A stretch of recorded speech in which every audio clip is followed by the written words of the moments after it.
नमस्कार, मैं स्वागत करती हूं आपका यूपी न्यूज 24 में।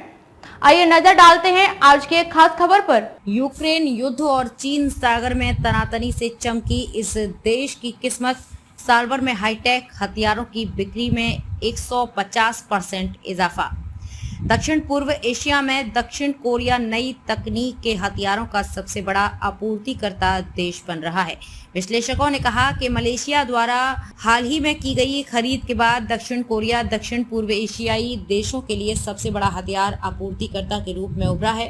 दक्षिण कोरिया के हाईटेक और किफायती उपकरणों की क्षेत्र में मांग बढ़ी है। मलेशिया के इस रक्षा मंत्रालय ने पिछले हफ्ते कहा था कि उसने इस साल 2.28 अरब अमेरिकी डॉलर के रक्षा समझौते पर हस्ताक्षर किए हैं।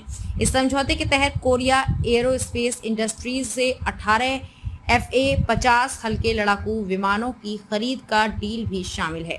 साउथ चाइना मॉर्निंग पोस्ट की एक रिपोर्ट के मुताबिक दक्षिण कोरिया के हथियारों की बड़ी खेप खरीदने वाले देशों में फिलीपींस और इंडोनेशिया बड़े खरीदार बनकर उभरे हैं। ये दोनों देश क्रमशः दक्षिण कोरिया के कुल हथियार बिक्री का 16 और 14% हिस्सा खरीद रहे हैं। रिपोर्ट में कहा गया है कि 2017 से 2021 तक दक्षिण कोरिया ने अन्य दक्षिण पूर्व एशियाई देशों को 2 अरब अमेरिकी डॉलर से थोड़े कम मूल्य के हथियार भेजे हैं।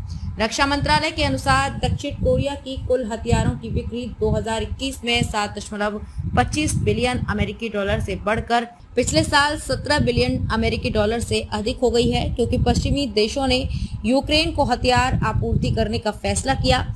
इसके अलावा दक्षिण चीन सागर में तनातनी और उत्तर कोरिया के हॉटस्पॉट बनने से इलाके में तनाव बढ़ने से भी हथियारों की बिक्री में इजाफा हुआ है। सिंगापुर स्थित ISEAS यूसुफ इशाक संस्थान के वरिष्ठ फेलो इयान स्टोरी ने कहा कि दक्षिण कोरिया दक्षिण पूर्व एशियाई देशों के लिए एक आकर्षक विकल्प इसलिए बना क्योंकि प्रमुख शक्तियों के विपरीत सियोल इस क्षेत्र में घरेलू हथियार उद्योगों के विकास का समर्थन करने और प्रौद्योगिक हस्तांतरण करने को तैयार था।